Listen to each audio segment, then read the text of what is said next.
有一位小姐进前伫民进党做党工，伊伫面册亚康讲，去年9月去互合作厂商骗赊性骚扰，受害者甲当时妇女部主任柯家添讨救兵。柯家添煞颠倒问受害者，讲是安怎互骗赊无随落车咧。受害者指控党部甲代志扫掉。民进党昨开记者会回释咧，讲会赶紧调查清楚。那现任副秘书长柯家添昨嘛已经洗头路啊。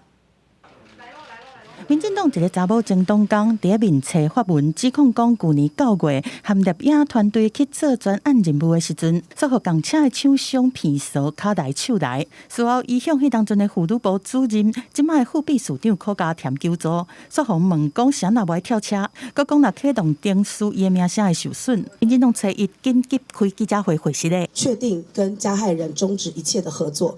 第二个就是。在被害人他所需要的心理的重建、所需要的咨商的资源的部分，性平部会协助转介并支付所有的费用。党主席赖清德向受害者来回释咧，强调民进党袂安尼就煞去，对骗赊是零吞论。民进党未能及时、妥善的处理，让当事者增加许多痛苦。我要向当事人还有台湾社会表达歉意。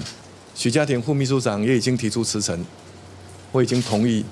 柯家添过去捌做台湾妇女团体全国联合会的秘书长，台湾女性影像学会常务理事，即马逢质疑食案，伊下晡请示民进党已经准啊。前副秘书长林辉环嘛逢点名，迄当阵是负责督导妇女部。我们确实忽略了这个当事人决定不走申诉的这个管道，背后可能有种种各种的原因。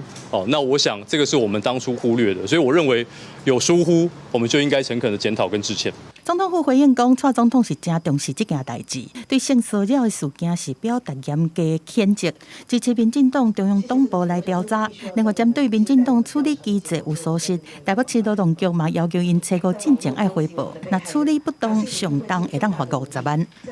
那看他的处理情形是不是符合法律上的规定啊？那如果这边不符合的话，当然就会依法裁罚。